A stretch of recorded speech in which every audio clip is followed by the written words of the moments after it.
So folks, so this afflatus that I was telling you about was the divine inspiration, the uncontrollable supernatural impulse that is going to end all of this labor and all of this time and all of this money that standing up for justice in the courts when it isn't there takes. And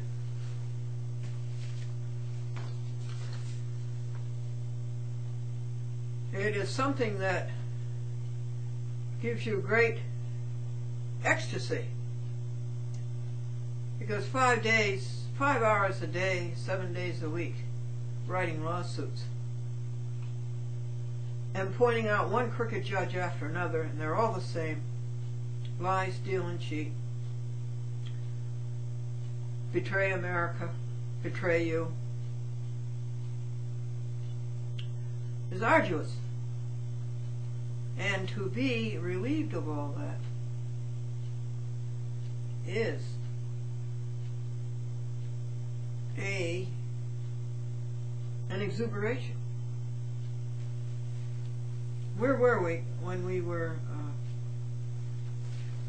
telling you about that and the tape ran out and we had to go down way down in storage and find new mini DVs to record these last pages on. Did I tell you on the other one that I've sued bad judges in every circuit, or I made judicial misconduct complaints in every circuit?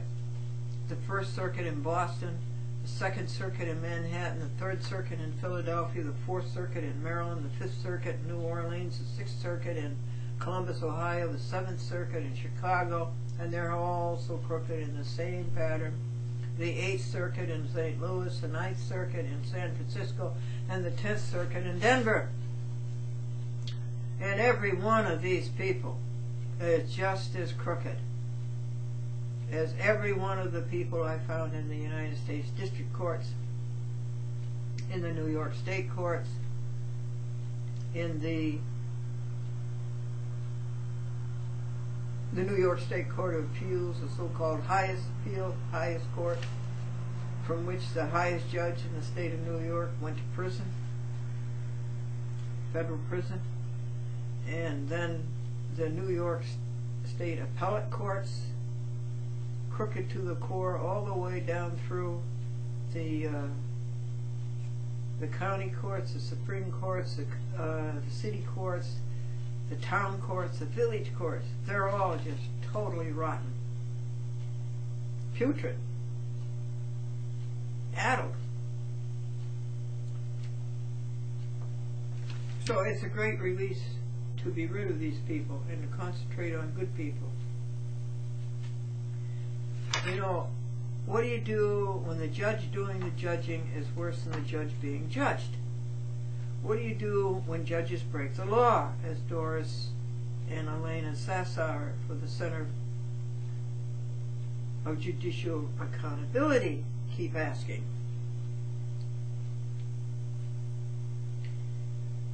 It just compasses one bad judge after another. But now we have found victory, because we have confronted them with their violations, and we have asked them to admit them or deny them, and they chose neither, to do neither. And so, as it says here,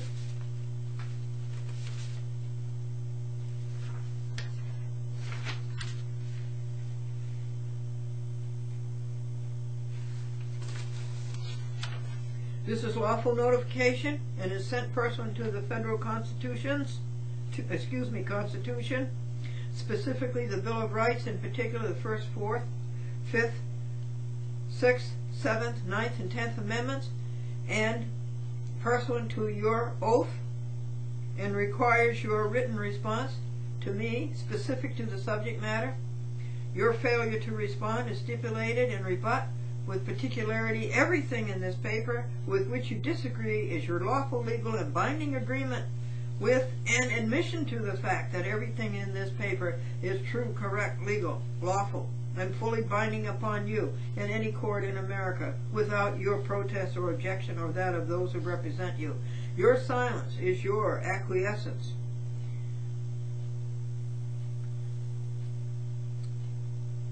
Notification of legal responsibility is the first essential of due process of law. Silence can only be equated with fraud, where there is a legal or moral duty to speak, of which an inquiry left unanswered would be intentionally misleading. So we did that. And they chose not to answer, so therefore they chose to admit. And what did they admit? Their violations of the constitutions, of federal rules of civil procedure, of the United States Code.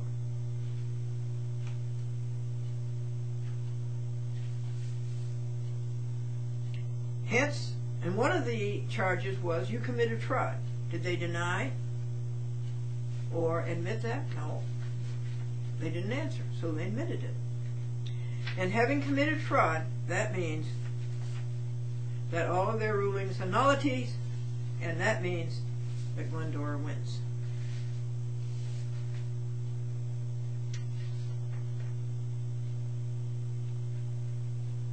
But Glendora will continue to bulletin the depravity of judges, lawyers, clerks, and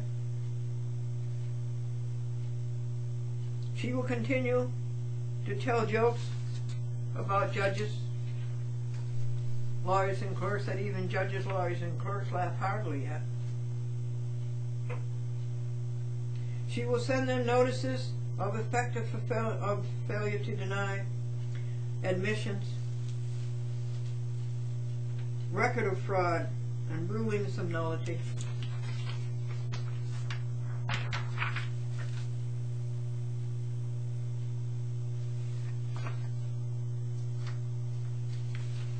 You got a couple more pages, honey, and we're done.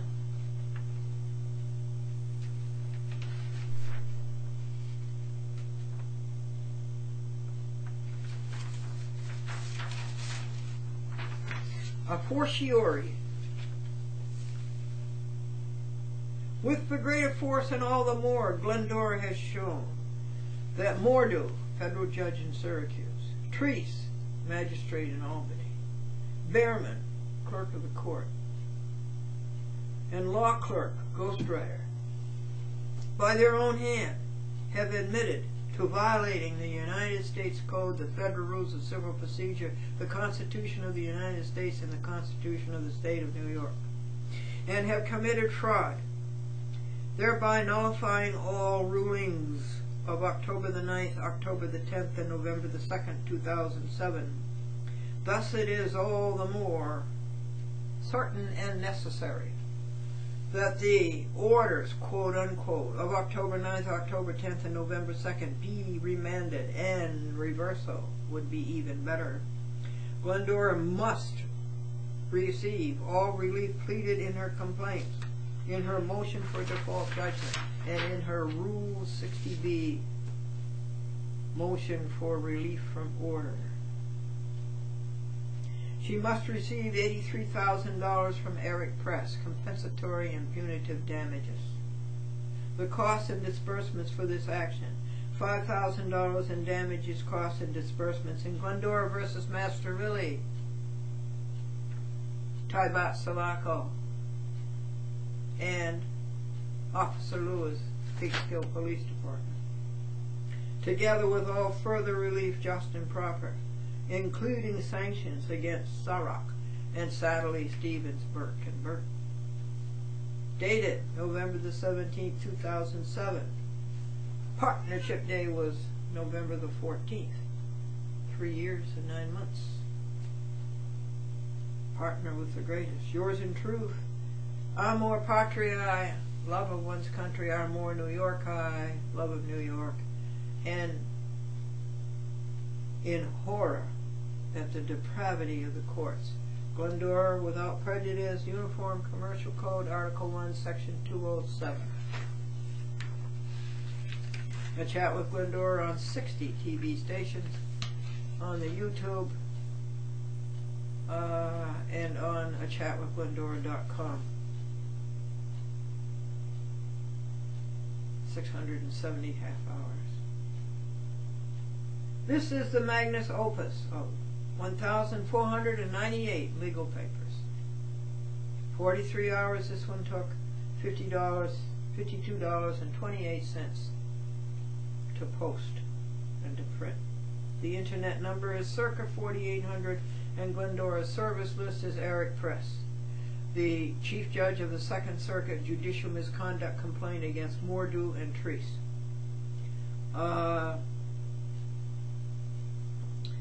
To Mordew, to Treese. To you, the most important, Glendora's TV audience, and to Glendora's audience on the World Wide Web, and who to sue? Who to sue? Not grammatical, but it runs. Under penalty of perjury, Glendora asseverates with exuberation that she served a true copy of the within 16 pages plus 60 pages plus 70 pages upon Eric Press, defendant, at his last known business address, 77 South Lexington Avenue, White Plains, New York, 10601. Service was by United States First Class Mail Priority on November the 17th, 2007 today, and you saw that service being done when Mr. Claus came and picked it up and served it before noon today.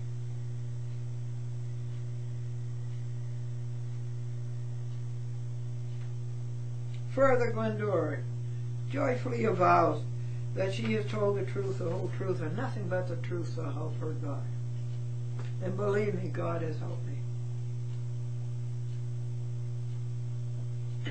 And that Press, Mordew, and Treese, and the law clerk, and the court clerk have not told the truth, the whole truth, and nothing but the truth.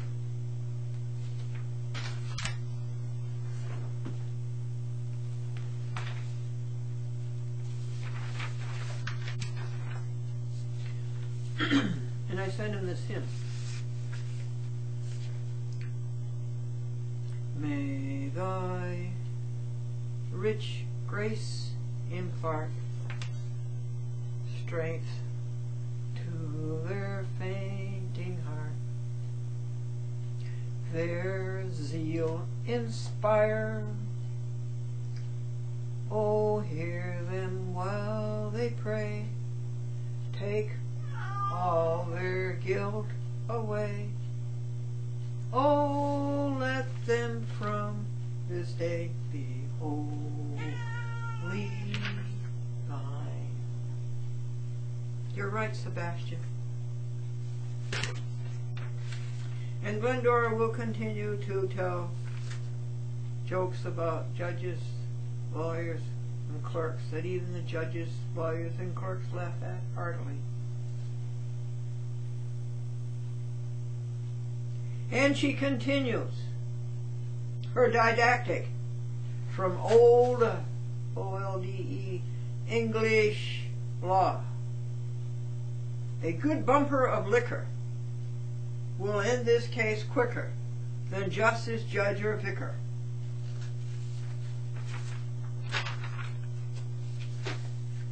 Back page is yesterday's devotion from Galatians 6.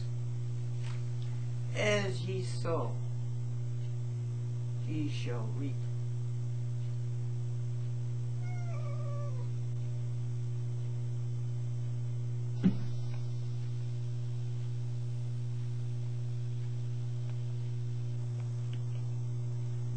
Folks, it's announcement time. Do you have any announcement? I'll help you with your announcements. Phyllis Schlafly report. She wants you to know that George Bush was wrong to have this summit comment conference up in Canada about North America. See, they didn't want to lose the United States. They want to put it all together in North America. And this was on vaccines. Phyllis Schlafly wants you to oppose giving away our rights at sea, turning them over to the UN. And we all know what Bush is doing.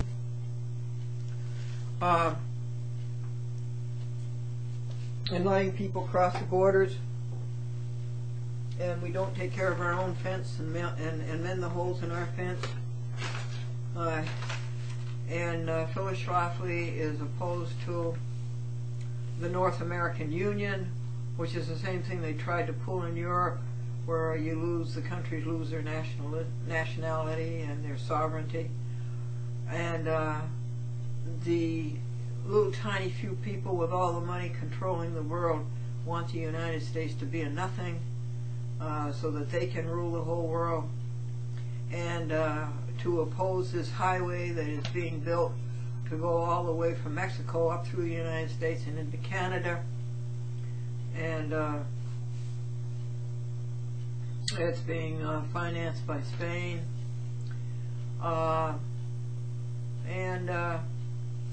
What else does she want us to oppose?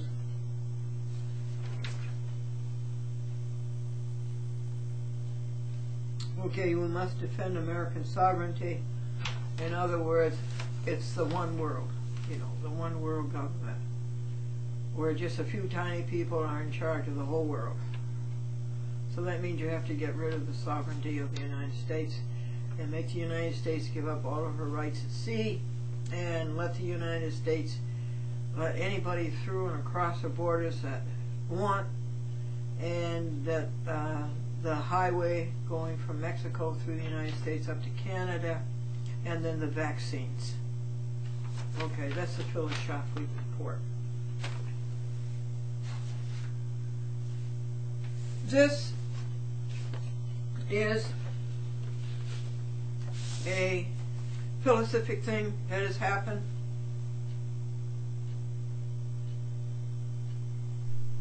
You open this up,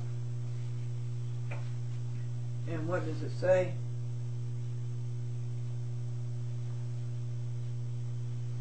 Well, I might say it this way better. Certificate of recognition is hereby granted for Glendora, a chat with Glendora.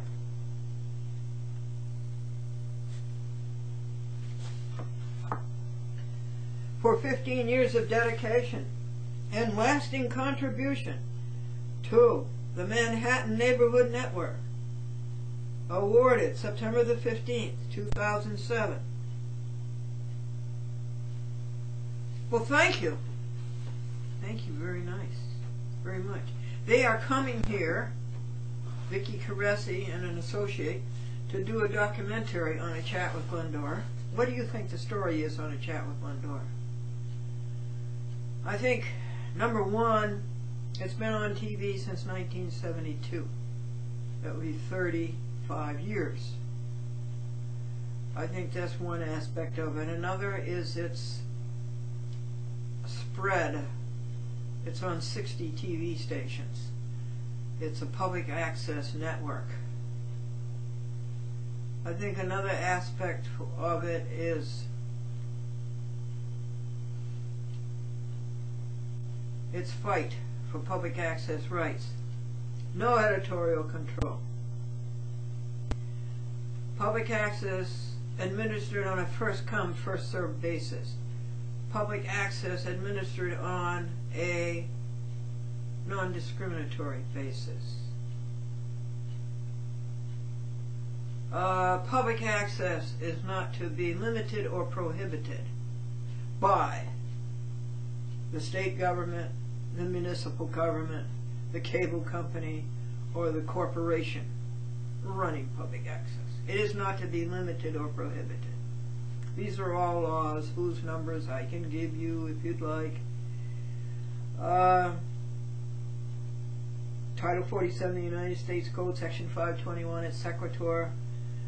Article 11, the New York State Public Service Law. Section 229, A, B, and C.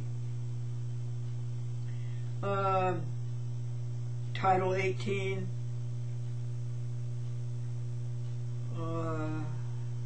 What is it? Title 18 of what?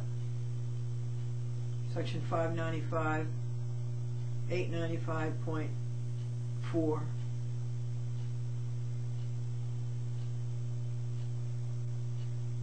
Okay. And what else would be the story of a chat with Glendora?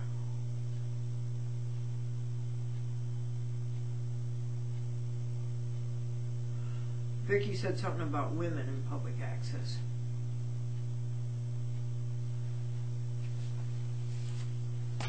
Alrighty, any announcements, folks? .com, do you have any announcements? Will you let me show you to the camera.com to make the people enjoy you? DCTV is doing okay. They put a chat with Glendora on 8 half hours in the month of November and 14 half hours in the month of October. Look at this. Thank you, Diane Bennett. She wrote a note to me and she said, "You make me smile." Well, Diane, you certainly made me laugh. That's a great picture. .com, I don't think that you will do as well when I put you in front of the camera. Thanks, Glendora. I love the way the kitty. Stickers. Diane Bennett. I know it's Diane because she spells it with 2 N's. My friend, Dr. Merrill Johnson, sends you greetings. He's a veterinarian, animal care clinic, and he writes us a nice note that he's returned to work after being out because of a stroke that was terribly mishandled by the medical people. And I have invited Dr. Johnson to come on this program and tell you and report to you. It should be exposed.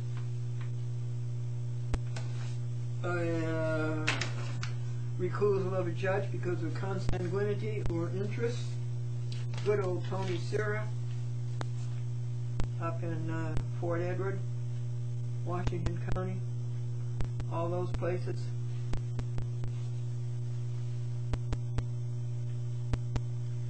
Putting out Liberty Proclaimer, standing up for the rights that I've been standing up for 20 years. Thank you, Tony, for doing that. I don't have any money to send you because of George and Debbie Grant took $2,600 from me to repair a gas line leak and a brake line leak. $2,600. This is public access in Augusta, Maine, which is giving us a very hard time, but we'll have to straighten them out. Article 28, Rule 1654, about your right to go to court and represent yourself. Don't you ever hire a lawyer. Never, ever hire a lawyer. They will double cross you in the end, and once your money is all gone, goodbye.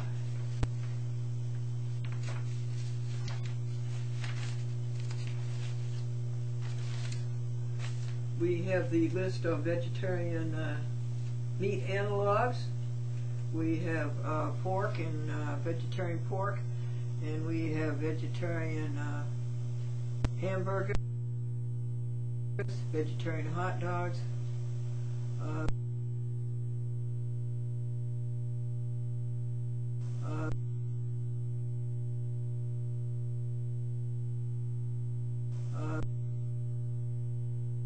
vegetarian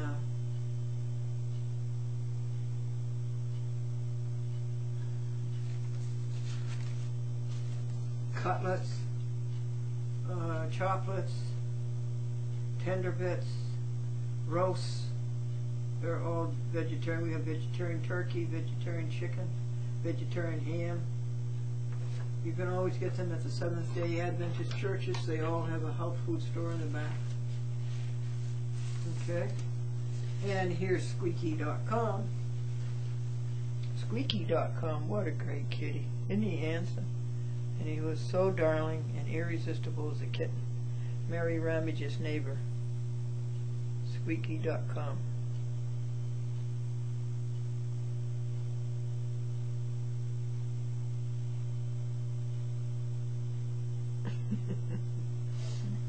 Alright.com, will you come center stage? And will you let the people say hello to you with your great big green eyes? Please.com? Please? Won't complain.com. Please? Please, come on. You know, this time of year she gets a mane like a lion.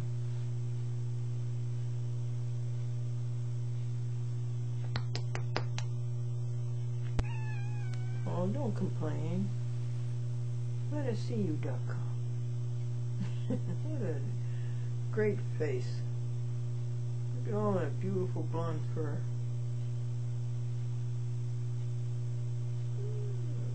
Are you going to growl?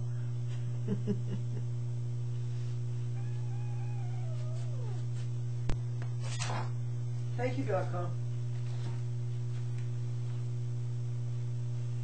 I have some jokes for you. We don't tell enough jokes, but I think we will now that we put these judges in place. Joke.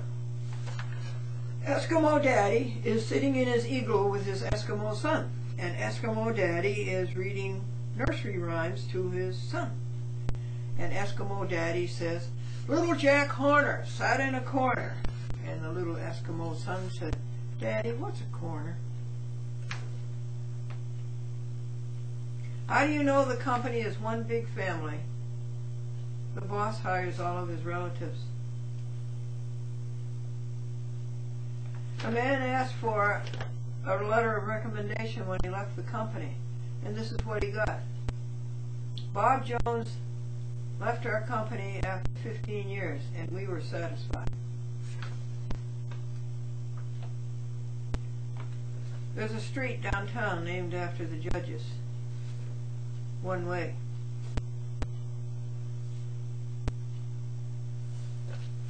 The clerk said to the judge, "Could I have the 17th of the month off? My wife and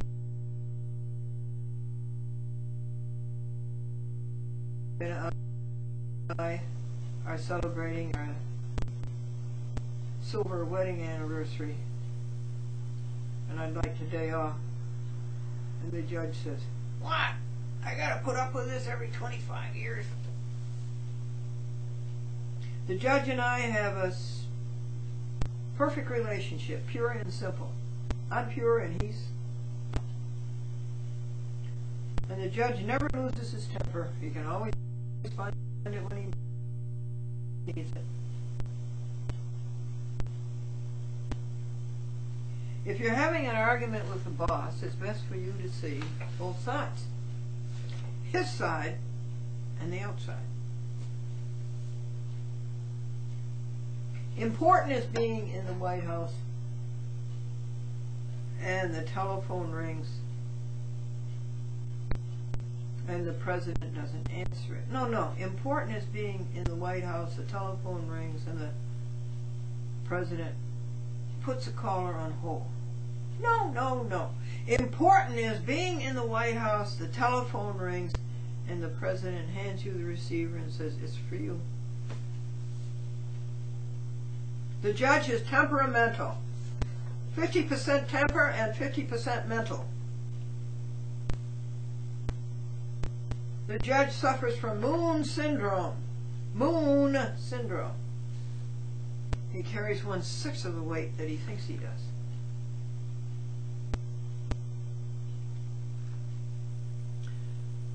Pete says, "I love the way our boss holds our meetings at work.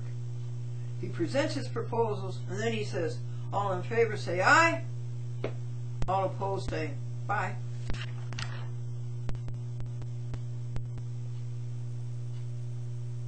The Bible says the very hairs of your head are numbered.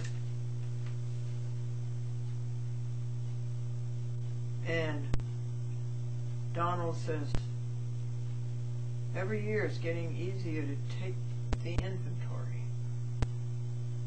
This is Glendora, Cheerful Look at Life, brought to you by